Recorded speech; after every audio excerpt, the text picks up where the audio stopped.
Good afternoon, everyone. Very pleased to see everyone. Now you can see me twice.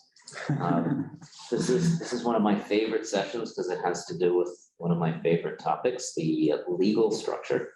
And we're very privileged to have Eamon, who everyone knows. You need no introduction, but you might want to introduce yourself anyway. And we have Vlad. Is Vlad here? He is. He is. See, he's got a fancy like studio set up. Looks like he's in a recording studio. Man. It's very. That is impressive. Look at that. Appreciate it. So we got a personal podcasting session behind it.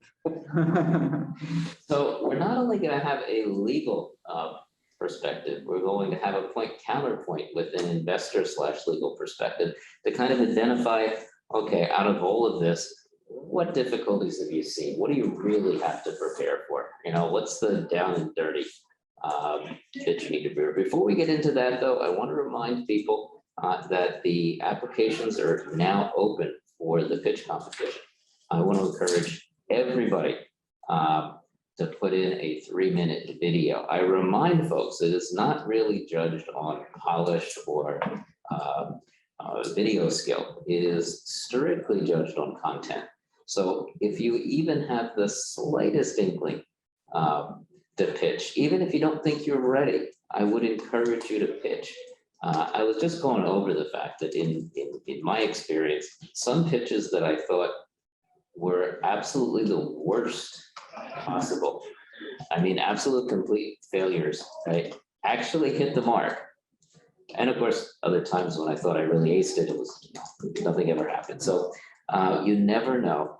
I encourage everyone that qualifies to put in the 3-minute video. It's just great experience anyway. And you never know, you could win, you could go right to the competition, win the competition, and win from there. So again, don't be intimidated. I'm not a big fan of making videos myself, but again, this judgment is on content, not so much polish. With that, we'll put the submission entry link into the chat box, and I will turn it directly over to Eamon to kick us off. Sure. And Vlad, I'm gonna jump in and say, as this happens, again, what I want you to do both as an investor and because Eamon's an investor as well, but outline just the nitty gritty. What problems have you seen? What do you really have to prepare against in a partnership agreement, right? What do you have to prepare, downside? Again, lawyers sort of always think like the worst, right? Which is really an awful way to think in general. Sometimes, yeah. But they do. So kind of worst case scenarios. What's the down and dirty that we need to prepare for? Sure. So was that an open question to Vlad, by the way? Well, that was just an open challenge to Vlad. Okay, open Sure, challenge. I'll chip in. I'll chip in when needed. Thank you for having me. So first of all, of the people here, how many people have formed their first legal entity for whatever they're working on? They actually have like a corporation, an LLC, something else formed already? No? Couple? Yeah. Bruce? No? How about online, like virtual hands up using things? Chris, yes, has. What have people formed for those that have formed it? You have an LLC, you have an S Corp, you have a C Corp, you have something else? What do you have, Sinead? I have an S Corp LLC. Okay, great. LLC. LLC. How about Chris? What do you have? I have a C Corp, but I'm currently reevaluating if that's best for my business. Okay, interesting. It'd be interesting to dig into that a little bit. Vlad, when you're investing in startups, do you have a preference? Do you want to see a specific type of entity, or are you afraid by any specific entities? We do, and we actually have a very strict mandate on it. We will only invest in C corporations. We cannot do any form of LLC investing. And that is true of most of our investment partners. All the VC funds we're connected with will primarily invest and solely invest in C corporations. Yeah. And I think we're going to go into detail of why.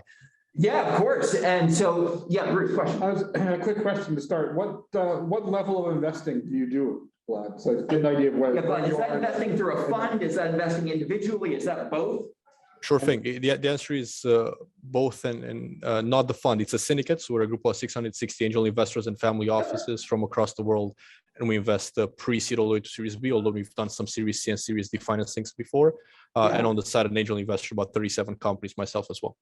Yeah, absolutely. And Sinead, I'm interested, why S Corp for you? Why was that the entity form that you chose? My accountant actually converted me from a C corporation to an S corp because I'm 100% owner and I wasn't looking for VC funding. Yeah. I bootstrapped. Okay, great.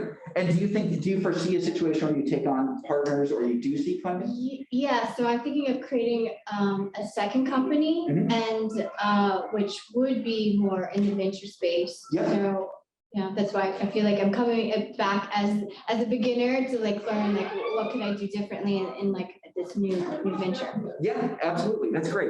And so when I'm sitting down as a startup attorney and we're going through this process, which John, by the way, you said that this is something you love to talk about. When you form your entities, what have you generally gone with? What do you look for when you're looking at investments? Do you look for specific things, or are you open, or how do you operate? I'm unusual in that I'm open, right? And LLCs tend to be a little easier for an entrepreneur to start. Although I would encourage, as Vlad says, if in fact you're going for funding fairly early, you're going to have to convert to a C anyway. So, so start that direction. Yeah. So when I'm sitting down with startup founders and they haven't yet formed their first entity, right? I basically look at a 2x2 matrix, right? So depending on what you're looking for, depending on where you are, depending on how you're going to scale up and whether you're looking to compensate other people, co-founders, other things, there are basically two options. You can be an LLC or you can be a corporation. And a benefit corporation or a B Corp is included in C Corp. So you can be theoretically one of those two. You probably don't, if you're looking for funding at all from anyone, want to be anything other than those two things for a lot of reasons.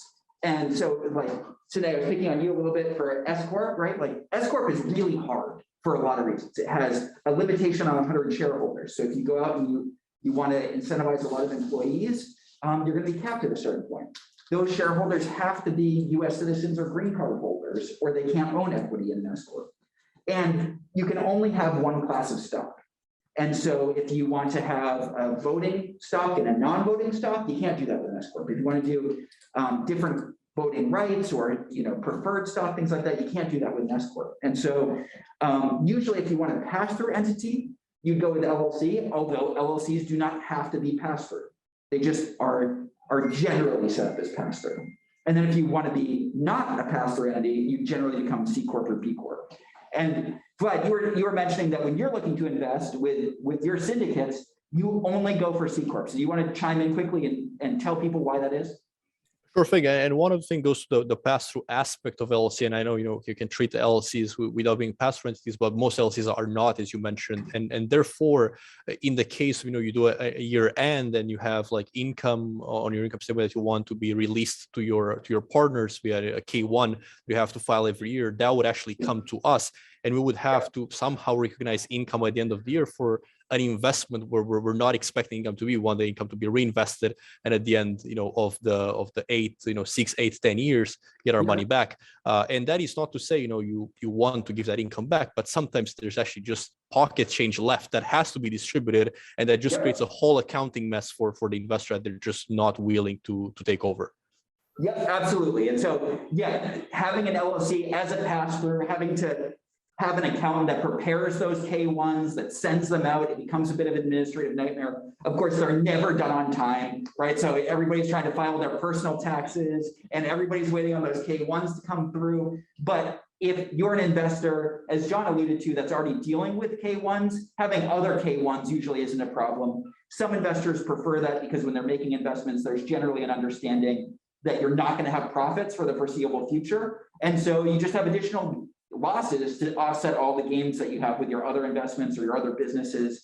And so if you're talking to an angel investor, an individual, and you know that's somebody that's going to invest because they've vetted your idea or you've had conversations or whatever, you can have a conversation with them about what their preference is to get that set up appropriately. You can effectively do, for the most part, the same things with a corporation and LLC. When I say LLC, for ease of use, I'll assume that it's a pass-through for this conversation, but again, that doesn't need to be the case. Really, when it comes down to it, primary differences, LLC is a creature of contract, by which I mean that it's really, really flexible, right? You don't necessarily have to have a board. You don't necessarily have to have specific meetings on specific things, durations or times that are dictated by, the corporate code of the state that you incorporate in. You can do a lot of different things, and you have a lot of flexibility to do that, including potentially assigning losses and gains if you're a pass-through. But that also creates a lot of uncertainty in some ways. And so some people, they know what the corporate formalities are for a corporation, or they can't have a pass-through, or they don't want to wait for K1s. And so they're going to say, form a C Corp. We don't have to worry about any of that stuff. And then you'll adhere to all of those corporate formalities that are required. And then you'll go to town. There's generally less paperwork on the back end with a corporation once it's formed than with an LLC and dealing with the annual K1s and other things like that. That's correct. And one thing I would want to add from an investing lens here is that, an LLC has members, a corporation has stockholders, and those are very different, because on the stockholder and the C Corp that you're able to do a dual equity structure, you would most likely issue preferred equity to your investors, whereas you don't have the same built-in mechanisms in an LLC. And why you would issue preferred equity versus common equity? Well, it's simple. The investors are taking an additional level of risk, and they don't want to be pulled together with the founders and all the other members of the organization when they're putting their LPs money on the line, right? So they have a fiduciary responsibility to the people that invested in the fund, and then they invest that money. Therefore, they want some level of protection for that investment, and a preferred equity sits on top of common equity in the case of a dissolution event. They will take the money first from the company. I mean, the debtors would take it first, but they will be higher on the food chain than common equity. Where it is an LLC, the members will be treated equally, therefore giving no protection to the investor.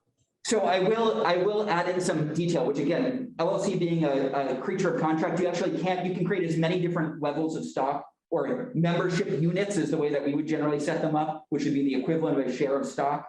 You can do that in an LLC, absolutely. The other thing that you can do, and I would generally do if I were doing this for a tech startup or somebody that's looking to scale, they would have multiple classes of stock. And they would have a board of managers instead of a board of directors. And so it would be set up very analogously to a corporation. You'd have a little bit more flexibility, but you can do those things. You can have profits interest. You can have quote unquote ghost ownership. You can have options and other things as membership units. But with the tax pieces, it can sometimes get complicated. And so it's very possible, Vlad, that you haven't seen those things. They tend not to be common when people think of an LLC and like going on to LegalZoom and forming it, but that doesn't mean that it's impossible to do. That's great. I want to disclaim that I'm not a lawyer, and my experience is on 62 institutional deals plus 37 angels. So that total is just under 100 deals. So I have not seen everything that's out there.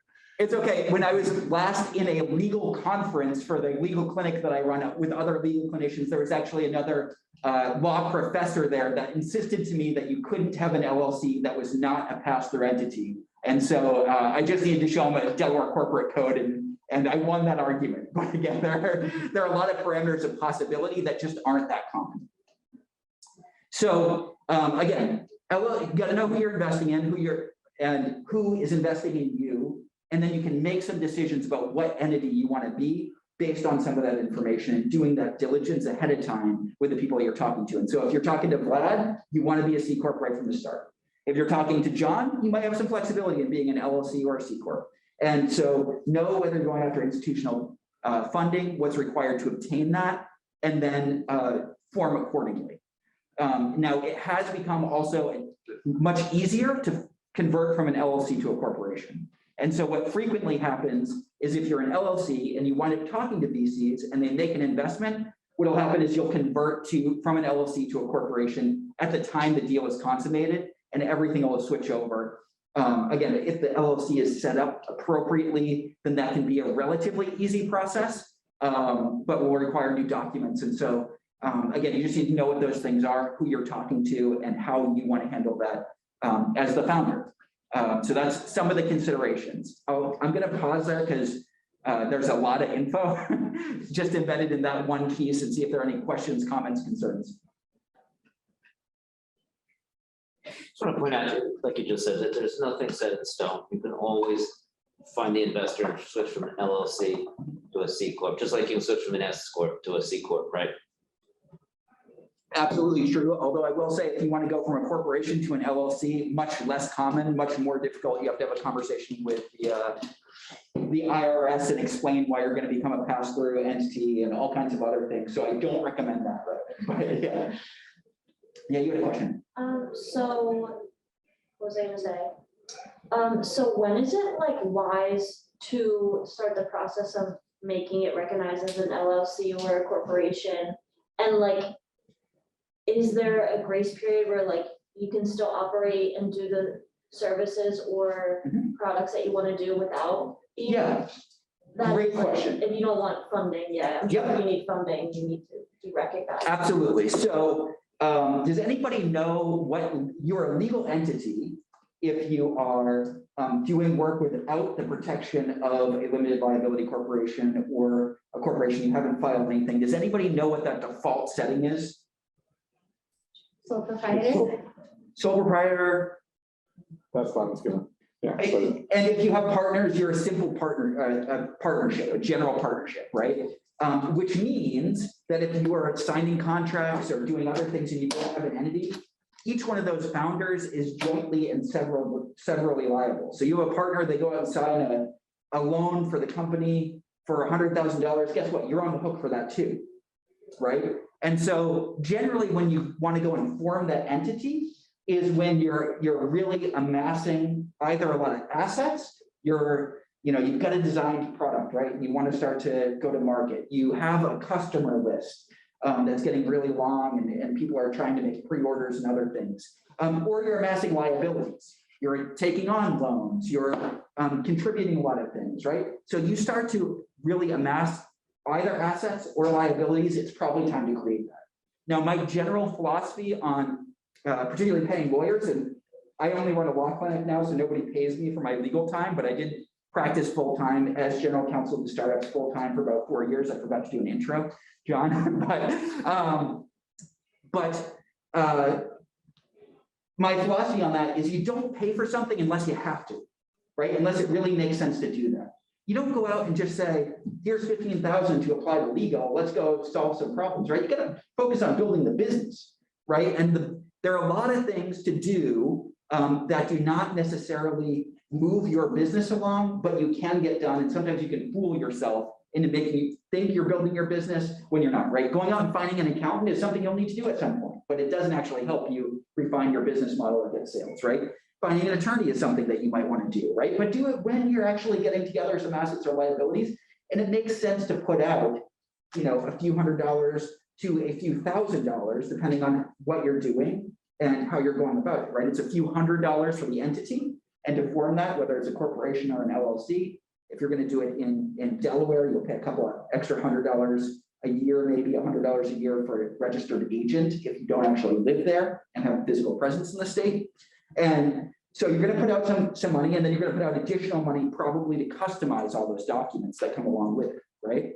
And so if you're not amassing something where it's greater than those amounts, like, don't go do it, right? Just don't. You could wait until you've tested things out and gotten them a little bit further, and you're a little bit more sure that there's something there that's worth really protecting. Right. Now, why do you go out and finally form that, right? What's the benefit of having an LLC or a corporation? No longer liable. Liability. Yeah, personal liability, right? So if you go out and you create, a kid's toy and it bursts into flame and explodes, right? That's a really bad thing. You want to contain that liability in this company, right? You don't want to be personally liable for that. And so that's when you go through the process of forming that entity.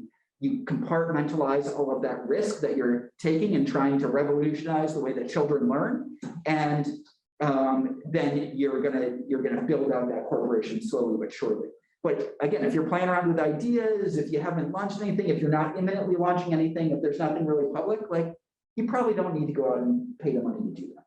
Do you pay taxes immediately as you file or only when you start making profit? So, yes, and so what you do is you pay the formation fee or the incorporation fee for the entity, right? Where you form is kind of up to you, but generally there, again, going back to the two-sided matrix, you're going to be an LLC or corporation. You're either going to form in the state where you are and plan to be, or in Delaware. Why Delaware? Great question. So why? Awesome. Delaware is awesome, says the University of Delaware. The reason that Delaware may be the right choice, right? So again, you're doing it so that you personally can't be sued. Right. And so in that way, it's an insurance policy of some kind. Delaware has a specialty court with appointed judges that see business disputes all day long. And so when you get sued and you have a Delaware entity, you go into Delaware court generally, or you're applying Delaware law. And the benefit of Delaware law is that it's pretty well fleshed out. And so there's a high degree of certainty which way it's going to come out before you enter court, which means that it generally gets done faster with fewer appeals and done the right way the first time, right? So it's more efficient to go through there. It's like a better insurance policy. Do people from across country take advantage of that, or is that just Absolutely. a state? No, absolutely. And so about 50% of publicly traded companies are Delaware corporations. And so, yes, a lot of people do it. There's a lot of familiarity with it, which are great things. But the reason there's familiarity with it and it's a common thing to do is because there's a higher level of certainty and it's a better insurance policy. Now, again, if you're doing that versus A hand raised online. oh, yes, question online. Hi, thanks. My question is your advice or your recommendation change at all if you're starting out with 2 people or 3 people? Like, does it make sense to have an LLC just to write out like partnership agreements or the split of the company? Or can that be done with a different mode? And I'm talking like very, very early on. Yeah, so first thing, right? If you're entering an agreement with founders, whether you're forming the entity or not, you should have some like emails or shared Google Doc or whatever, trying to figure out what the equity split is, for example. Who owns what, right? Who's contributing what? What's going into it and what are the expectations, right? Try to document as much of that stuff as possible and make sure everybody is on the same page. Now, does it matter if you have 2 or 3 or 100 co-founders in becoming an LLC or a corporation? Absolutely not, right? That's not a lever to pull in that. It's really, do you want to have pass-through? And if you're going after investors, are they willing to deal with pass-through? Or do you not want to have pass-through and keep everything at the corporate level, in which case you just go with the corporation, right? So the complexity of those deals, the number of the founders, all those things really aren't a particular issue. It's simply, do you have an idea of whether you want to be passed through or not? And then it's a decision about which state to incorporate in. And beyond that, everything is possible within the bounds of the law. So there's no legal provision that says that as 3 co-founders, you cannot be a corporation. Does that answer your question? Yes, thank you. Okay, so we also have a question from Eve. Do you claim cost expenses in the first year of business on taxes?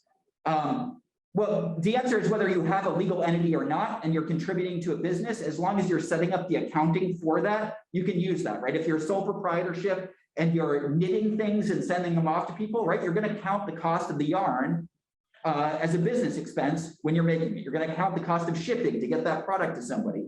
You're going to count the fees at the county fair that you go to set up a table and sell your knitting, right? Any expenses that you're incurring on behalf of the project you're working on are going to be tax deductions as long as they're legitimate, right? And so, yeah, same for the cost of an LLC, absolutely, right? And that's a cost that the business is incurring. That is a cost that will ultimately be deducted on your taxes at the end of the year. And again, where those losses sit is dependent on whether you have a pass-through entity or a corporate entity. And honestly, until you have the corporation, it's going to sit on your personal taxes. Does that make sense? Yep, sounds good. I was just asking a question based on a previous question someone said. But yeah. Awesome. Thank you, Eve. So to add on to that, could like, say you have to film a video Mhm. for your business, could like the camera equipment? Yeah, absolutely. Camera equipment, but then you're gonna have to say the camera equipment is being used only by the business, or what percentage that camera equipment is being used by the business, technically, right? So if you do 10 videos and one of them is business, and you bought the new equipment, 10% of it could possibly be offset as a business expense, right? If you're driving out to the county fair to set up your table, travel, tolls, other things, maybe a portion of the cost of your car or insurance, right? Could potentially be a business expense, right? That's why you see people driving around with their corporate logos on their cars all the time, right? They want to turn it up as a business expense. Yeah. Let's just add to that, I'm not hooked up, but maybe talk about how it's better to take out expenses than to pay out your salaries because of. Yeah, I mean, it depends. So the question is, would you rather use it to offset expenses or versus salaries, right? And that's a personal question, really, right? What's your ability to incur those losses? What else is going on, right? If you're, it could go either way. And again, some of the key there is if you're, for example, in 3 co-founders and you have an LLC, right?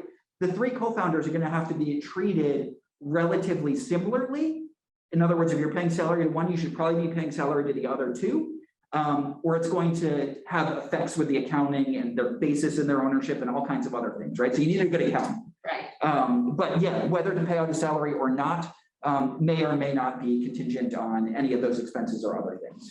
It's a personal decision. It also may be contingent on whether it's a corporation or an LLC as well. Exactly, that's where I wanted the discussion to go, because if you form a C Corp, there is a huge cost, for paying out the salaries. So it might be better to look at that if you were early startup. Well, so the way that it's going to work, right? If you're an early startup and you don't have any revenues or other things, then what you're actually going to be doing is making a capital contribution to the corporation, right? Regardless of whether you have a corporation or an LLC, you want to set up a bank account for that entity, right? You want to run all the expenses through that bank account, right? And so, yeah, the contributions you have to make those purchases need to run or should run through the corporate account. And then you deal with the consequences of that on the back end of your account.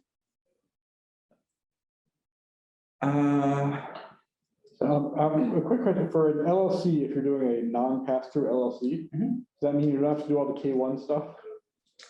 Yeah, because nobody's getting personal profit, Right, okay. profits or losses that get deducted on their personal accounts. Yep, correct. Okay. What else? Yeah, Eve has a long series of other potential things that you could allocate as business expenses, right? Yes. So going back to the question about taxes, right? You pay each year, like let's say you're doing a Delaware corporation or a Delaware LLC, right? You pay the formation fees. If you don't live in Delaware, then you're going to pay a registered agent, which is literally just there to receive mail if you get sued. That's the only function they serve. And so if anybody's seen like a 60 Minutes or something like that, and they pan over to this nondescript office building and they're like, 450,000 businesses claim this is their corporate address, right? That's a registered agent's address. It's like totally legal. That's a normal course of business. And so that's what you're doing, right? And then you pay that amount every year in an ongoing registration fee. Pennsylvania is a little bit less expensive, right? You're then going to go to the local courts, wherever that is in Pennsylvania. It'll be Pennsylvania law. Pennsylvania judges are elected officials, right? And then you'll pay your annual amount in addition to allocating either your losses to offset your gains for your personal taxes or your gains if you showed a profit in the entity. Can you file in Pennsylvania and Delaware, or is that just? So if you, like, let's say you are going to form an entity, you live in Pennsylvania and you have a Delaware corporation, right? You are going to pay the registration fee each year to Delaware. You're going to follow the guidelines to possibly pay Delaware taxes or not, depending on what type of entity and what that formula is. And then you will also pay taxes in Pennsylvania on any gains that you have. And you have to register as a foreign entity doing business in Pennsylvania, which sounds complicated, but it's really, again, just a one sheet form that gets filed. Pick one is better. No, again, I think if you want the better insurance policy and you're going to be doing big things and you're going to be scaling nationally, you probably want to be in Delaware and you just pay the additional fees. And isn't it right? I mean, any state you're doing business in, you have to file as a foreign corporation. Possibly the requirement there is if you have an office. So if you have people doing business there and it's considered an office, then you have to register as a foreign entity. But if you're baby Amazon and you have one location, but you're shipping all over the country, you don't need to register in every state where you're shipping things. Only, for example, where you have warehouses. Does that make sense? Yeah, so my first business that's 13 years old, it's a mobile app development company. I started PA, and that's the S Corp. Mhm. And then 3 years ago, I bought a building I did the Delaware thing. So Okay, I cool. bought a building, Yep. formed a new entity in Delaware, LLC, to make it into a community center. Mhm. And I have a startup cost, but my accountant said I can't actually start realizing those losses until I put that business like in service. And since it's a remodeling project and there's a lot to get it going, I'm carrying these losses for 3 years and I'm wondering. So that doesn't sound right to me, but I am not an accountant, right? So I'll reuse John's disclaimer, like I am not an accountant. I'm definitely not a tax accountant, right? But generally, if you're paying out like a mortgage or other things, that's a loss for the business. And if you're additionally paying out money to renovate or do other improvements, that should probably also be a loss that gets deducted. Now, it's possible what he's saying, or she is saying, is hold on to those things until such a time as you have gains to offset them. You can hold them for a certain period of years, but usually for an LLC specifically, you can't do that. You have to saddle up every year. So yeah, I would look into that. But again, there are a lot of binaries, particularly around real estate investment, and that's become more complicated since the most recent tax law was put out. And that's particularly true for real estate. So theoretically, from an enterprise tax perspective, that doesn't make a whole lot of sense. I am hopeful that they know more than I do. What else? Other questions, comments, concerns about entities, what entity form, where to form it?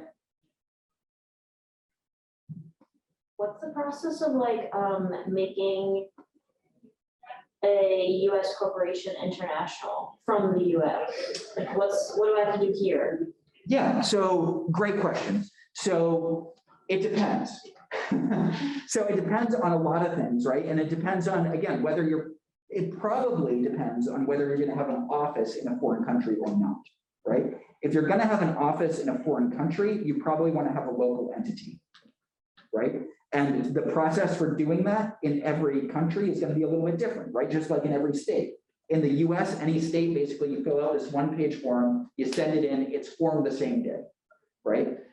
Really fast process. Now, the complicating part is all the documents that govern that. You've got multiple partners, you've got other things, right? You want to have those documents in place at the time that you're forming the entity. So that can take a little bit longer, but actually forming it is basically same day. Can you do that as an LLC or does it have to be a corporation? For international or for? Yeah, it's foreign? like something international. So again, I don't think that's a particular problem, right? That's going to have tax ramifications, but they're still going to shield you personally. So you can be either. Can be either. Okay. Again, unless there's some kind of local law that says we will not take any LLCs or whatever, right? Gotcha. Point of fact, no entity in the world requires less personal information about its owners and who's forming it than a Delaware LLC. Okay. So if you are, you hear all these stories about forming an entity with no information in Estonia or Bolivia or wherever else, they all require more information about the people founding it than a Delaware LLC. If you're forming a Delaware LLC, you need to disclose nothing about yourself. You can have a registered agent by in their name. Your information doesn't appear anywhere, which regardless of what your political leanings are, shows the incompetence of an attorney that allows for traceable payments when you're setting up an LLC, right? That was gross incompetence if you're setting it up, particularly for legal purposes. So yeah, you don't need to disclose anything, right? Don't need social security number, don't need, driver's license, nothing. You just go through the registered agent, you say, I want this LLC, put it in your name, and it's done. So internationally, right? If you're going to open a foreign office, you probably want a local entity that protects what's going on there, right? That process is going to be different for every country. Then the bigger part is really what's the legal agreement between the US entity and the international entity. And that's a complicated thing for a lot of reasons. So I don't want to get into that now, but I am happy to discuss that after this, if you have specific questions. Great, thank you. Yeah, Bruce. I'd like to questions in a totally different direction. Well, Yeah, go. totally different. But so forming a corporation requires, or an LLC for that matter, there's a lot of paperwork that needs to be put together. How do you recommend going about doing that? Where, LegalZoom, hiring a lawyer, all the great other question. writing yourself on a napkin. So again, as an attorney, right, there are some cases where forming through LegalZoom is perfectly okay, right? And so if you're doing a food cart, if you're doing a restaurant, if it's like, the family business, right, that's totally fine. You just go through LegalZoom, you get it. Again, the best place for an operating agreement or a stockholders agreement is in a drawer collecting dust, right? The hope is you get that thing done and you never have to look at it again, right? You only look at it, to John's earlier point, when things go wrong, right? And so where I think you should be more cognizant of those things is if you're going to create a technology startup where you plan to split equity and or you plan to incentivize employees or other people with equity in that entity, and or you're going to go out and raise capital, right? So those are the situations where you're going to be an LLC or corporation. You want to get those documents in place. You want them to be palatable to an investor, which means you should work with an attorney that works with those types of folks on a regular basis, right? You want to make sure there are other provisions as well, which are things that we're going to get into in a little bit. But if you're an LLC, you're going to have an operating agreement. If you're a corporation, you're going to have a stockholders agreement. It's going to have certain rules of the road for everybody that's contributing to the growth of that company. And it's really important to make sure that those documents are in there and handled appropriately. Now, again, that being said, there are some places online where you can do that for free, no cost or low cost. So Clerky is one that will set up that whole suite of documents for like $500. There's Founders Workbench that will do that for free, right? You just go in, you answer the questions, it prints out all the documents for you. It's not going to be perfect, but it'll look professional and it'll get done the major things that you have to get done. That help? I may have a slightly unpopular answer with the lawyers in the room, but I do think Stripe Atlas, which is using Yorick documents, has been incredibly useful for founders, especially at the pre-seed stage, which are newly incorporated. I would say my take on it is that if you're not doing something incredibly crazy on the IP side, where you need like some strong IP protection from day one, like you're not inventing necessarily anything new, you're just I'm not trying to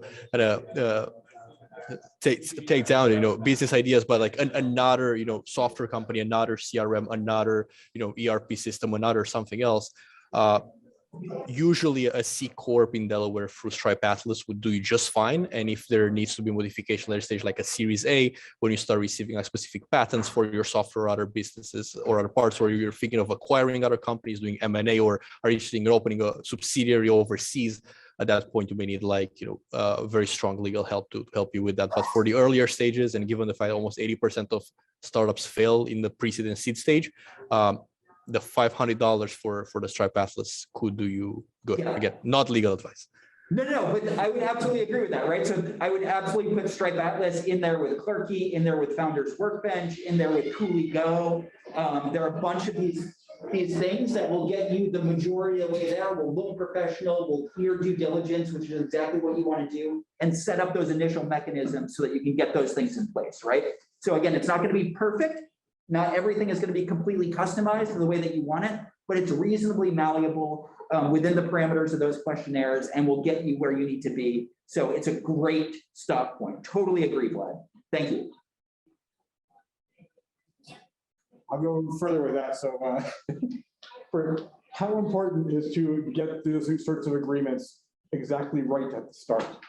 Yeah, so well, let's go into some of the other agreements, right? So we talked a little bit about the legal entity type, where you form it, right? And what is generally palatable and how to do some of that diligence, right?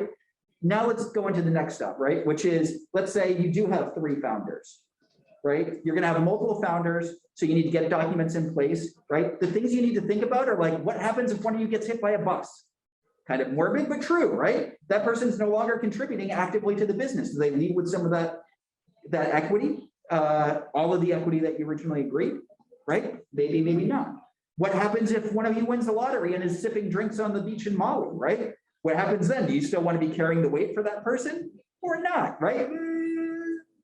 Probably don't want to be making the rich person sitting on the beach drinking daiquiris no longer contributing even richer without that contribution that you anticipated, right? What happens if they embezzle money from the company or they do harm to the company in some way, right? You also want to have mechanisms for that. And so generally, you're going to go through and set up a process with governing documents for that entity. Again, an operating agreement for an LLC, stockholders or shareholders agreement for a corporation, and you're going to make some of those decisions. And again, Stripe Atlas, Founders Workbench, Cooley Go, Clerky, they will all ask you questions about this and bake those provisions in, right? LegalZoom isn't going to do that for you. So you got to know what you're doing and what you're looking for, right? You should be able to think through those things. Did you have a question? So what if you're the sole founder and the sole owner? Could you then have like your CFO and people under you where you don't necessarily need to be so intertwined into all the logistical things? So the question is, if you're the sole founder and then you're hiring other people, do you need to be as concerned with the logistical pieces and how those things work? And my response to that would be another question, which is, are they going to have shares in the company or membership units in that company? What if they don't? If they do not, then this stuff only applies to you. And if the plan is to only have you own 100% of it, like the founder of Spanx, who became a billionaire and owned 100% of that company, right? Totally fine. You're not going after investors. You don't need to worry as much, right? LegalZoom still works for that. Right. If other people are going to be buying equity, are going to be earning sweat equity, or doing other things, then you need to worry about these things. Okay, so that's a great question. Any other questions? So, well, I have experience with LLCs. Yep. And I know generally with an LLC, modifying or creating a new operating agreement is, I mean, it's not too difficult, but you more or less do it from scratch, provided you need to get every member to agree to it. Basically, but every time you get a new investor, you basically have to create a new operating agreement anyway. You don't have to, but it's the same difficulty. So the answer is it depends, right? So there are 2 types of LLCs. There's a member managed LLC and a manager managed LLC. And if you have a member managed LLC, it effectively operates as a co-op. Every single person needs to agree in order for anything to happen, which is a logistical nightmare to your point, right? Mm-hmm. I would never set up a high growth company as a member managed LLC. I would set them up as a manager managed LLC. And so the manager managed LLC delegates all of the power to the board of managers, very much like a board of directors in a corporation. And they will make those decisions. And then the shareholder or the members will sign off on those things, but they have control. And then the members will sign off on it. But unless that member has an outsized portion, they really can't generally prevent that new operating agreement from being implemented. So, and then every time somebody comes in, whether they're being incentivized with equity in that LLC or they're buying equity as an investor, they will sign on to that operating agreement unless it's like a new round, in which case, yeah, the documents may be scrapped and that new lead investor is going to come in and set the terms of those agreements, right? And so the goal when I'm setting up an LLC or a corporation is to understand, okay, what's probable when an investor comes in? What are they going to be looking for? What are the requirements they're going to have? And then how do we shade some of those things so that they're slightly in favor of the founder, but they'll still be palatable to an investor, so that hopefully for at least the first round or the first couple of rounds, you don't need to go back and go through that problem every time. They're going to look at it, they're going to be like, yeah, okay, I have right of first refusal. I have, I have pro rata rights or whatever it is, or not, right? I don't necessarily advise pro rata rights, certainly from the start, but I have other rights that allow me to benefit when membership interests are sold, things like that, right? So, yeah, does that help? Yeah, so where does the C Corp fit in with that? Is it closer to the, like a manager or member managed? What's that like as far as? So a corporation is an analog to a manager managed LLC. So all of the power in a corporation is held by the board of directors. They make all the decisions. At the board level, it's one person, one vote, very much like manager managed and one manager, one vote. Doesn't matter how much of the equity you have or anything else. And then the board delegates responsibility to, for example, the executives or to other people. And so corporation is a board-controlled, board-run entity. They have the control. And then that's why the makeup of the board becomes such a hot button issue with some investor negotiations, because the investors want to have an equal or outweighed say in how the board operates. Vlad, agree or disagree with any of that?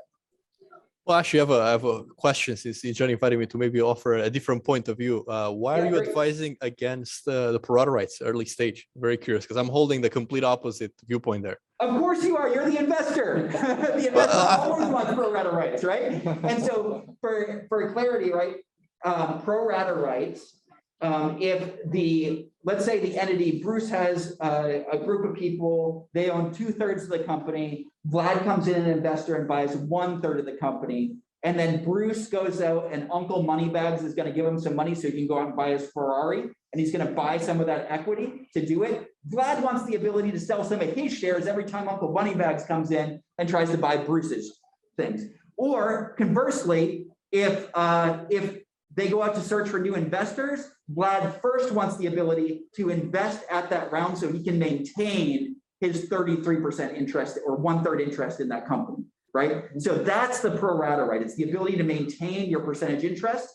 Now, the reason that I say you generally don't want that in there is it is an option which is not in control of the company, right? And so it's an option in favor of the investor. And the problem with that is, one, it's bureaucratic and it takes longer time, right? The investor gets time, or all the investors get time to consider that new deal. They get time to, decide what or negotiate what that price may or may not be. They get a lot of influence in that, and they can skew the timeline. So one, it's going to take a lot longer. Two, if there's a strategic investor that's coming in, like let's say you're a beverage company and Pepsi wants to make an investment, and you're like, whoa, I'm going to get national logistical help and manufacturing and supply chain and distribution. So I'm going to give Pepsi a better deal. Well, guess what? If Vlad has pro rata rights, he has an option at least to also take advantage of the preferred pricing for Pepsi. And so Vlad, in this case, is riding the coattails of Pepsi, sorry, Vlad, and not necessarily providing the same benefit. And so, independent of all things, you wouldn't necessarily want all the investors to have the right to get the preferred pricing that Pepsi is getting. Is that fair, Vlad?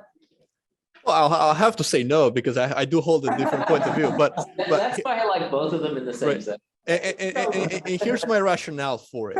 If someone gave you money when your company was an idea, right? Let's say the 2 million post-money valuation, right? Believed in you, purchased about like 5% of your company.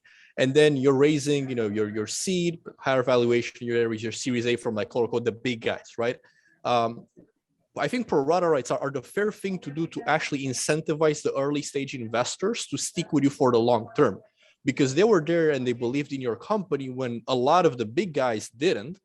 And now you give them the opportunity to actually increase their stake, right? So they're actually giving you more money at the price of whoever is coming later stage, right? So sure, in the case of the Pepsi example, if you give them preferred pricing, that would be a benefit for the pro rights. But in the case of a non-preferred pricing, when you have your Series A at the price of the market, they're able to continue keeping their share of the business and give you more money, pretty much doubling down on the investment in you. Alternatively, and that's because, in my line of business, especially the full-time work, we do a lot of special purpose vehicles. We work with individual investors and family offices. And one of the reasons why we pull everyone to get a special purpose vehicle is to protect the early stage investors from more predatory later stage investors who want to wipe out the original investors, right? Because let's say at a Series B, a larger investor comes in and says, you're a small guy, I'm just going to take you out and purchase you out. When you have Parata Rights, you can actually maintain your level of ownership, obviously, if they have the money to continue investing, and have some level of protection against the bullying, which happens quite often at the Series C and later of the bigger funds. That's my point of view. Yeah, no, I disagree primarily with one thing that you said, which is you giving money away. You're not giving money away, you're investing, right? You want a return on that money. Sure, right? sure. It's not a charity. But the money comes to the company. So of course. No, right. I'm just picking at the word give. It's a joke. Sure. I don't overtly disagree with anything else that Vlad said. And again, I think the opposite view from most entrepreneurs would be, if I don't like that investor, if they aren't carrying their weight and adding value, it's just because their money is green. There may be reasons to move those people out. And I'll tell you one story. So local company, raised about $350,000 in a seed round, had formed a board of managers, went through the process. Now, they had an original vision for what they were going to do. They were a startup, shock of shocks, they pivoted. They moved to a different but related field and product, right? The investors were no longer as well aligned to help out in that particular new pivot, and they didn't agree with the pivot. And so this group actually went out and found West Coast investors, and they went from $350,000 to a $5 million West Coast seed round.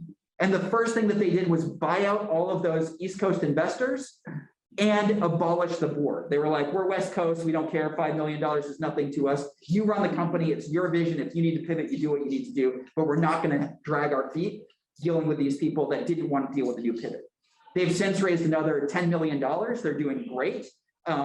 It was a normal hiccup for an early stage company, but with, in a situation like that, Vlad thinks he's investing in one business, it turns into another business, there can be tension there, right? And so when I think of it in terms of optionality. You're building in optionality or you're taking away optionality. And if I'm representing the founder, I want them to have the maximum optionality in terms of the running of that company. And preemptive rights are an option in favor of the investor.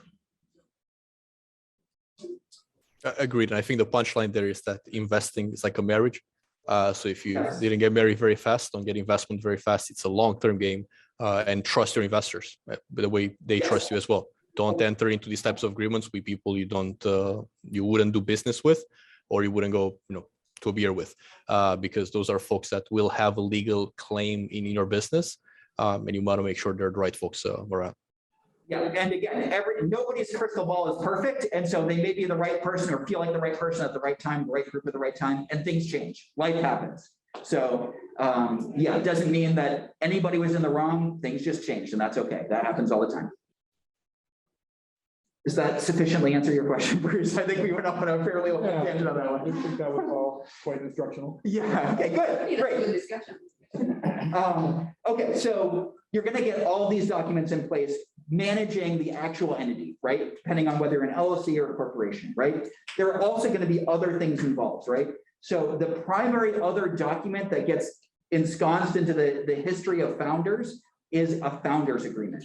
Founders agreement is an analog to like an employment contract effectively, but you're a founder of an early stage company. You're not going to have an employment agreement. You're going to have a founders agreement, right? And so what that is designed to do, to some of the points that Vlad had earlier alluded to, you get all of the intellectual property that's being created on behalf of the company into the company, right?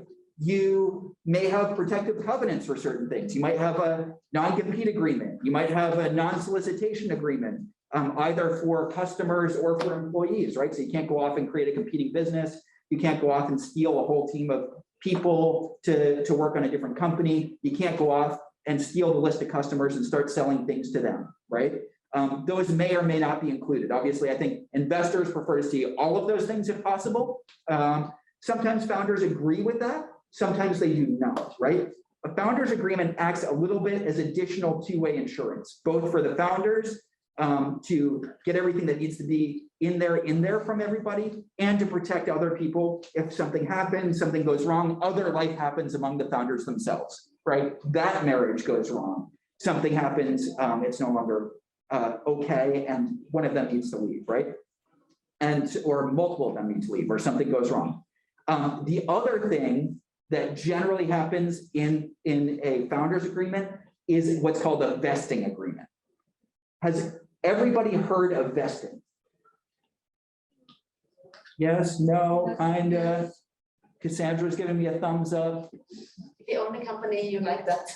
Yeah. Well, you like it for everybody except for yourself, right? And so when you're setting up a company. Not for yourself. Yeah, right, that's right. So this is one of those situations where, as an attorney representing the company, you're representing the rights of the company, not the individual. And this is one of those places where the individual sitting there as a founder making these decisions may have a conflict, right? Because their interest is, I want all my equity from day one. The company's interest is, no, I need people incentivized so that if you get hit by a bus tomorrow, you're not leaving with half of our company, you know? And so what this does is a couple of things. First thing, you earn your equity over time. There are actually 3 ways that you can earn your equity, but generally we stick with time, particularly for an early stage company, right? So the other 2 ways, milestone-based vesting, which is we hit $1 million in sales, you get equity. We deliver the first product, you get equity. We get our first sale of the products on the market, you get equity. Whatever those milestones are, you hit them and you get equity. The third version is a hybrid, sometimes some milestone. Now, the problem with milestone, particularly in early stage, is you can pivot. You can have an entirely different, product, sales process, target demographic. You could go from a B2C company to a B2B company, back to a B2C company. If you're changing what those milestones are and what the business model is, then every time you do that, you're gonna have to go back and rethink those milestones. So make it easy, make it time-based. And the implicit meaning of time-based is if you're there long enough, usually a period of years, and generally it's 3 years to 5 years for kind of an initial vesting, then you're there because you're contributing to the value of the company. And you're contributing to the growth of the company, or you would no longer be there, either because you were fired and forced out, or because you're just off doing other things. Sean, question. Can you have all the initial founders have vested equity? Yes, and in fact, when I am representing a company, I would advise every single founder to be subject to a vesting agreement. I don't care. So then who really owns the company at the very beginning? Well, so vesting, right, is not what you think it is, right? So vesting is not, you have 0 equity, and then you hit that, like frequently there's a cliff period where you get no equity, no equity, no equity. And then, for example, first anniversary, you get a percentage of your equity, right? What it is a diminishing repurchase right in favor of the company. And so you have all your equity for the entirety of the time, but the company has a right to repurchase it, and that right to repurchase gets smaller over time until all of it is vested and yours for keeps. Does that make sense? So you get to vote your equity, the shares are yours, but the company has a right to repurchase it, and that right gets smaller and smaller until all of the equity is vested. Does that make sense? Everybody else clear on that? That is a counterintuitive point. I think, yeah. How often as an investor do you insist on that? That's a question for you and Vlad. If I'm investing, I always want to see an investing agreement, no questions asked. Why? Because Vlad, what's the first thing you look for as an investor when you're evaluating a new company? It's the team, right? And they have to stay there for a long time. Yeah, absolutely. John, what's the first thing you look at? Yeah, same thing. Team, right? And so if I'm investing in a company, not because of the company, but because of the team, I want to make darn sure that that company is incentivized to keep that team in place, right? And if somebody doesn't have a vesting agreement, or they don't have any time left on that vesting agreement, then they can leave at any time with all of their shares. And that's a bad result for everybody else except for that person, right? And so the vesting agreement is there. I'm going to insist on it every time. And further, I want to make sure that there's enough time left on that vesting to get to that next value inflection point, right? And I think Vlad, when you invest, what's the time you expect it to take in your plans and financial models before they go back and probably raise again? I realize almost everybody says, we'll never have to raise again, but what's your plan? Sure. It's 12 to 6 months in most calculations. Yeah, 12 to 16. Yep. Yeah, 12 to 16 months, 12 to 18 months, maybe 12 to 24 months, which means that if you have a vesting schedule and you only have 9 months left, that's a problem, right? Because you're not there, you're not guaranteed to be there long enough to get to that next value inflection point. And so, Vlad, I don't know that I saw you answer this question. When you're investing, what do you do investing? Do you insist on it? Do you like to see it? We do, and it's not, I mean, obviously, ideally for everyone, on the worst case scenario is key roles. And that key roles obviously includes the founding team, includes, the CEO if it's not part of the founding team, any C-level executives. And for specific companies, it could be a head of something, head of engineering, head of robotics, head of product, whatever it is. If the company has a specific business line where that person is required for them to reach the next level. And that is also, part of where if they set up an option pool to reward their employees, if they're planning to get key hires, want to make sure that those key hires are getting on a vesting schedule with a cliff as well attached to it. Yeah, absolutely. And so in your modeling, right, that key employee doesn't, either isn't on a vesting schedule or is on a vesting schedule, but they don't have very much time left. How do you handle that? Well, it's on a case-by-case basis. At the end of the day, it's an investment decision. Like, you're willing to take some risks if there are other upsides, right? If it's a fantastic company and let's say a head of engineering is not a vesting schedule, they may not break the deal. But if the CEO, for example, and the core founding team is not a vesting schedule or has the whole vesting schedule finished, that is probably going to pose a problem. We actually then had that case where the founding team was out of vesting. Yep. Bruce, did you have a question? Sure. Well, a lot of us that are very early stage right now, that if we're forming, we're 1 or 2 people. Yep. Forming a company. Yep. Are we just giving ourselves as the only 2 people a vesting schedule for ownership of the company? Is it right off the bat? Yeah, generally. So if you're forming that entity, I think you should be thinking about vesting, right? And I think you should be thinking about the period of time that it's going to take to make this valuable or go out and raise capital or whatever it may be. And then you back into that thing, right? And so if you think you're going to go out and raise capital in the next 12 months, and that's the plan, right? You better make sure that you have at least a 3-year vesting schedule. Why? Because you don't want to be renegotiating your vesting from scratch with Vlad and his band of investors, right? I'll take an extreme example. Say I'm forming a company just as me.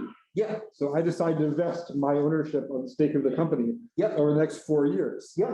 But it's still just me. So I still own, a quarter of the company and no one else owns anything else or whatever. I mean. Well, you own 100%. Right, I own 100% of the company. I don't know who you're giving 75%. Right, so I'm buying it back for myself. I mean, it doesn't, it's entirely imaginary, I guess. Yeah. Well, it's kind of imaginary, but here's the thing, right? If I'm forming an entity, me, myself today, and I'm going to go start a startup and I'm going to go out and raise capital, if I'm planning to find co-founders or I'm planning to incentivize other people, then I'm going to put myself on a vesting schedule now.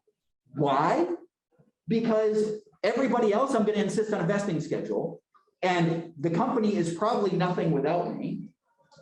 And additionally, the easiest thing to say when somebody says, well, why do I have to be on a vesting schedule? Well, because I'm the founder and I'm on a vesting schedule, right? I put myself on a vesting schedule. You're telling me I should treat you better than I treat myself? No. So yeah, I would say everybody goes on a vesting schedule. It's going to mean practically probably a lot less for you as the sole founder, but it'll set the tone and set the direction for everybody else involved, right? And again, if I'm going for a high growth startup, I don't want to be not trying to be offensive, but just in terms of like model, I don't want to be Comcast with one family in charge of everything and very few other people incentivized with stock.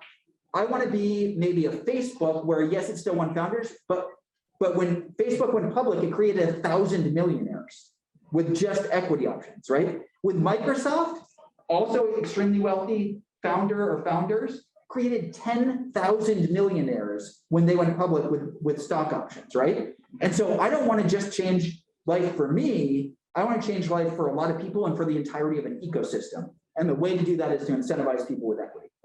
I very agree with that, but as I was just read today, I guess, and technically, and I don't know how accurate this necessarily is that it said that Linode is selling out. Yep. And according to the article, Chris Aker bootstrapped that and still owns 100% of the company. Yeah.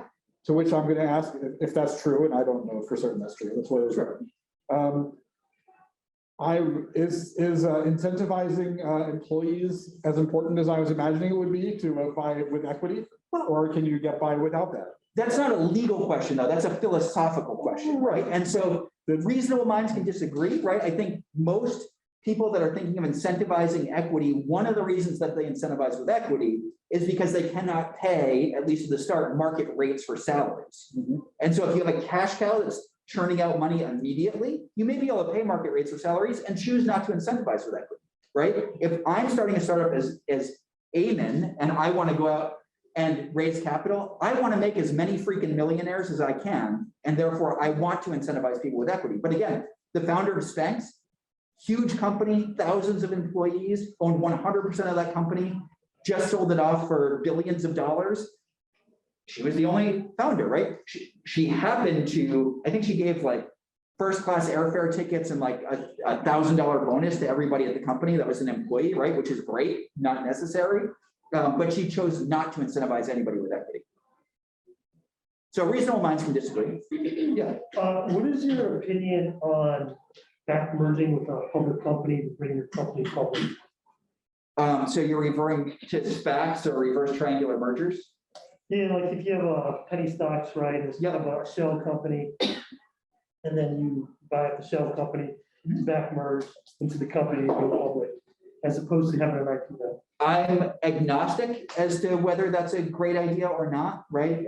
I don't have a hard view. For some people, that's a practical way to go. I think there are some, like this has been a hot trend now for a while for a variety of companies, particularly foreign companies that want to come into the US market relatively easily. But I think the numbers are starting to come back and they're showing that generally those SPAC type of deals have not been as useful for investors as traditional IPOs. I guess what's the advantage of doing that? The advantage of doing it is it's a more smooth way to do it. And so what happens is you're going to undergo less regulatory scrutiny, at least theoretically. If you're going public as a traditional company and you're starting off from scratch, you're going to file an S1. The S1 with the SEC is going to have all of the information, right? You can go look up the S1s for like Snap or Facebook or whatever else. It's going to go through the entirety of the company, the business plan, the risk factors, all this stuff, who's involved, what their bios are. And then it has to go off and get read by the SEC. They might send back comments. It's a big negotiated document. Eventually that gets publicly published now. Originally, it went public immediately and then was still negotiated back and forth. And it's a long process, right? It's a 6 to 12 month process, probably to go through that and get everything in place. Generally, it can be done faster, but it's generally what it is, right? With a SPAC, what you're doing is you have an investor or somebody that goes and they put all this money into an existing penny stock, for example, which is already public. And then they just publish a business plan that's like, we're going to go out and look for target companies in XYZ. And then they can acquire whoever they want. And it's just public, right? So once you're public through that, can you still raise capital through VCs? Or sure, you can still do private deals, right? Depending on whether that's a material or non-material deals, depending on the standard of materiality, you may have to disclose that or not. But you see private deals with public companies all the time. Yeah. And we're looking at that now. The world sort of changed. That was very much looked on maybe 10 years ago. It's not the way to go. I mean, it was kind of the art of pump and dump, right? Then it got really legitimate. Then it got really super hot, and now it's backing off a little again. So I mean, it's faster and cheaper, but it's still on a case by case basis. I guess you would say. Yeah.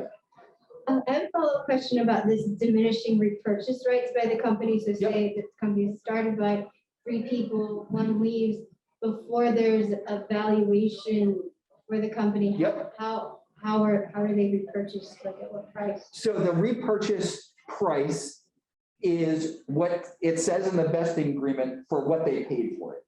Okay. So what they paid for it could be as little as 0, could be as much as, everybody's put in however much money to get it to where it is at the time that you're forming the entity, right? You've been working on it for a while, you never formed the entity, and now you're gonna form the entity, you're gonna saddle up and say like, okay, Bruce contributed $15,000 and I contributed $20,000 and you contributed $7,000 or $70,000, right? And that's probably, you're gonna convert that into the price paid.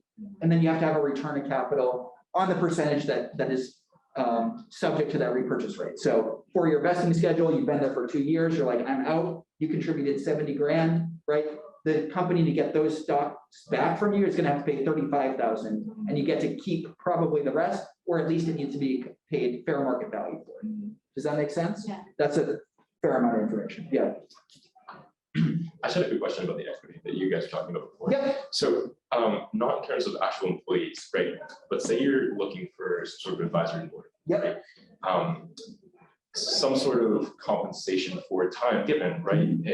I've heard sometimes small amounts of equity. But how do you determine exactly how much equity to give, right? Because I mean, obviously it depends, I think, more so on their role and how much time they're giving, right? Sure. But how do you value that? Yep. Vlad, how do you handle assessing advisory agreements and equity in startups that you look at or are already in your portfolio? Sure. To be quite honest with you, I think the easiest, I was actually just pulling up the link, is the Founder Institute FAST, the Founder Advisor Standard Agreement, the template. They actually have a pretty good framework inside the template itself of how much ownership would get per stage. I think those are guidelines, everything is on a case-by-case basis, but it really is on a case-by-case basis because you know the best what the advisor brings to you. I would always, advise folks to have an economic interest. It's always a better alignment of incentives. So if you have an advisor who's like a VP or SVP of a company, Fortune 500, do B2B enterprise sales, and it could be potentially be a client, you would want them to advise you. They probably have the capital to cut an angel check in your company and get their equity that way. The reality is that a lot of folks who are asking for equity earlier stages and are not willing to put any dollars in tend to not do it for the right reasons and be there for the name, take some equity or options to purchase that equity, and then 6 months or a month later or a year later leave. And then you're stuck with that on your cap table without really any ability to do any recourse. So I would just suggest have people invest as angels. But if you really, really want to have people invest as an advisor and give them get them equity, just use some general guidelines by the industry or negotiate with them. Always advise with other people as well. And I had that case. I was advising a founder about a year ago. One of their advisors was trying to get a 5% stake in the company for him being famous. And that's just not a strong argument. The problem was that the founder was just about to sign the agreement as the evening of the morning when we spoke. And I talked her out of that, and then they renegotiate the next week to about 0.5%. So 10x difference. Yeah. How about you, John? What do you see, or what do you look for if you see those types of agreements?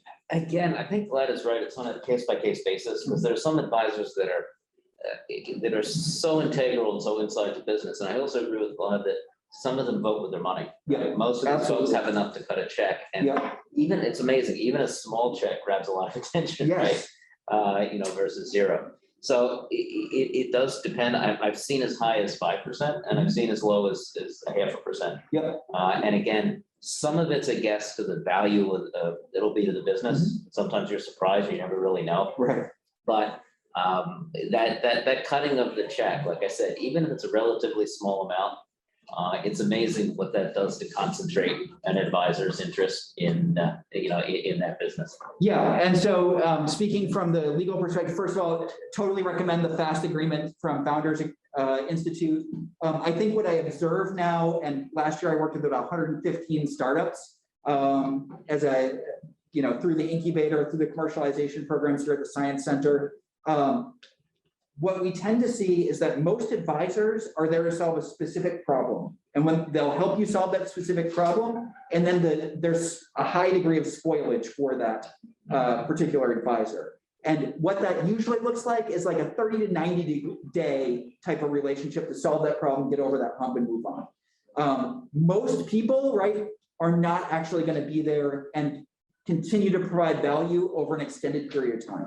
So what I normally see or would normally advise companies that are looking at incentivizing people with advisory shares or equity in the company.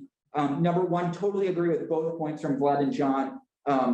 Most people, if they see an advisory board with people compensated with equity, the first question an investor is going to ask is, why didn't they invest, right? Why are they here without investing? They probably have the money, they probably have other things, they have the time, they need to write a check. The second thing is, market rate for that is about 1/4 to 0.5% of equity, usually vesting over a 2-year period. And if they happen to be particularly valuable, then you'd get them, for another similar amount after that. The board member invests. The advisory The board advisory, member. okay. Yeah, and so again, really good distinction here. Advisory board is not the same as a corporate board or board of members, right? Or managers. So advisory board, like the analogy, if you use the car, the founder is driving the car, the executive team's in the front seat, the board of managers or the board of directors is really in the back seat, right? They're backseat driving. They're kind of saying like, no, that way, take this turn, right? The advisory board's in the trunk. You can just hear muffled screams now and again. But they right? still put their own money into the. They still put their own money in, but there's no control, right? So you can't reach the wheel from the trunk. So they are there. They're there to provide advice. They may meet as a board, but they don't have the ability to, for example, hire or fire. They don't have the ability to approve the strategic plan. They're just there to be an angel or devil on the shoulder of the founder and to give advice on specific things. They can't actually force that type of decision on the company or the founder. Does that make sense? Okay, cool. And so to what you said, so if you have an advisor, let's say they do invest some sort of money, so rather than them just getting some sort of, them just being a body to be there, right? They invest some sort of money as an angel. Does that change their role from an advisory position to more of an active, not employee? It depends, but right? It depends on what the deal is negotiated, right? And so if I'm wearing my lawyer attorney hat, right? My job is to make sure that you determine the business deal, I memorialize that business deal. Okay. Right? So assuming that it's legal to do so, right? And so you're going to come to me and say, this is what they're doing, this is what the negotiated deal is. I may be able to tell you that's market, that's not market. You might want to think about this, you might want to think about that. Vlad, you already said, we'll take a look at it. It's a case-by-case basis, right? John, you said the same. Does this look and feel reasonable? Me as the repeat offender, seeing those deals all the time, I should be able to give you a pretty good idea of like, yeah, you can do this, but if you show it to Vlad or John, guess what? They're going to laugh you out of the place because you're giving this advisor 50% of your company, and that makes no sense at all, right? And so it's my job to keep you on track a little bit, to provide you context, and then to make sure that we accurately record that decision in the form of a contract. And so just a follow-up question. Yeah, of course. So let's say you're approaching investors, right? If you have a credible and strong team of advisors, right, but maybe not as many employees or founders because it's early stage, is that sort of weighed out, or is that more of like advisors maybe people that have invested in stuff? So let's say an angel investors, right? Maybe the advisor turned into an investor. Okay, but your actual core employees aren't as many as would be. Sure. Is that considerable as an alternative, or how does that? I hand it over to the investors. So the question is, for if anybody can't hear, you have a team of advisors, early stage company. Let's say you have 2 or 3 founders going into it, but you've got a board of advisors that might be 5, 6, 7, people. How is that seen and how is that viewed by investors?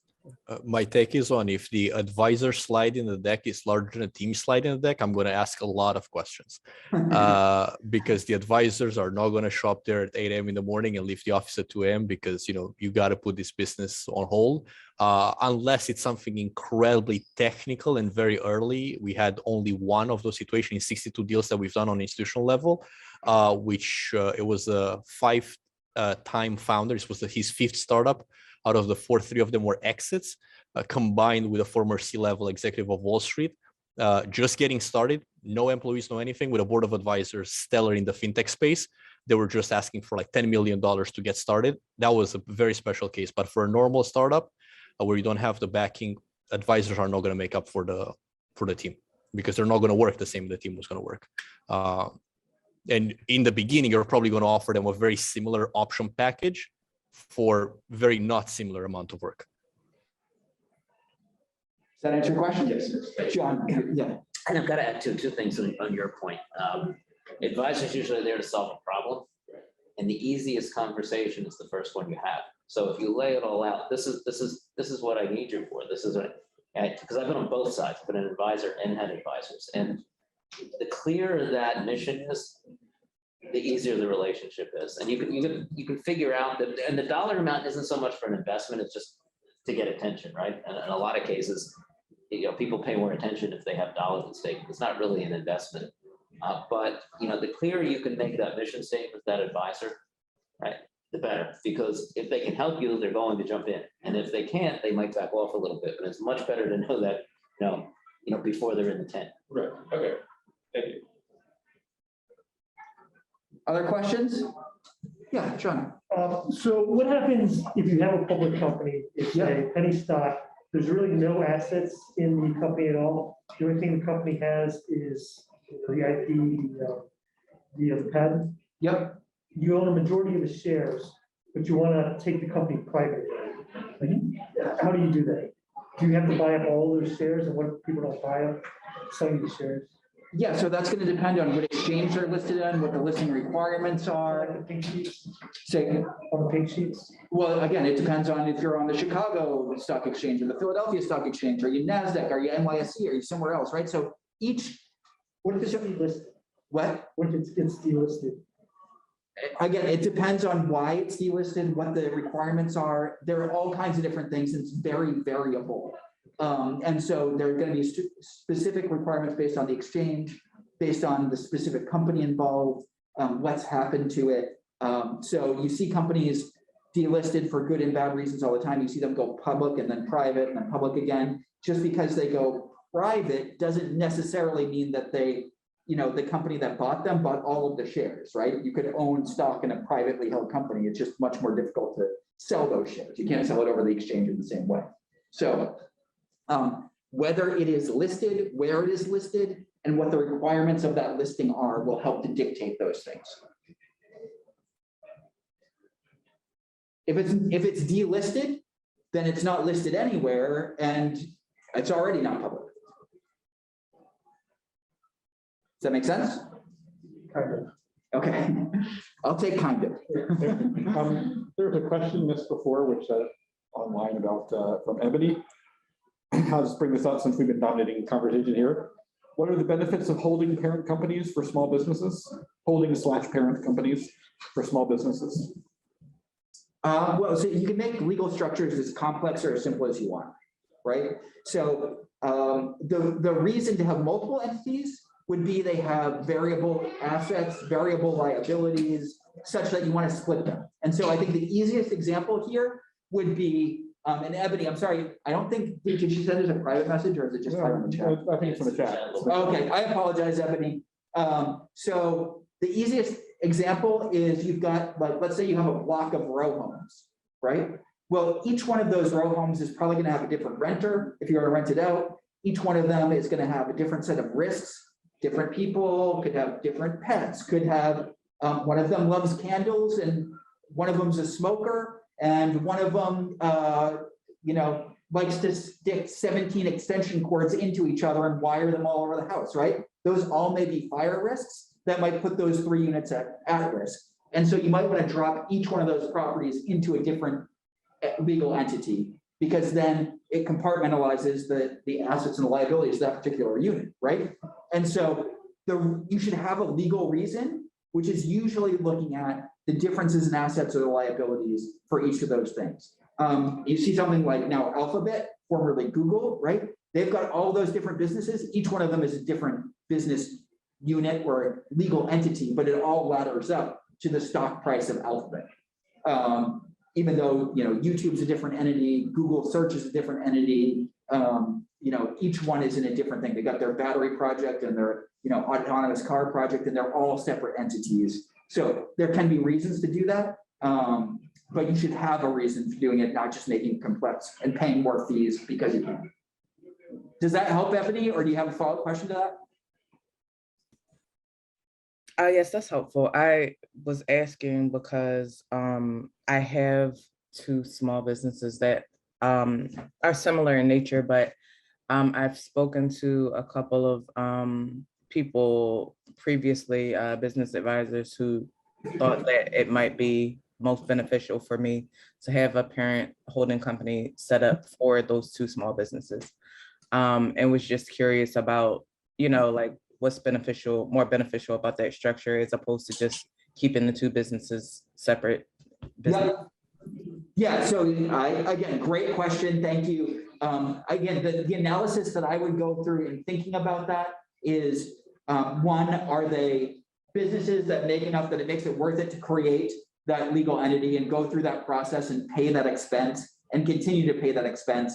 And then do they have different assets and liabilities such that it makes sense to keep them compartmentalized from each other?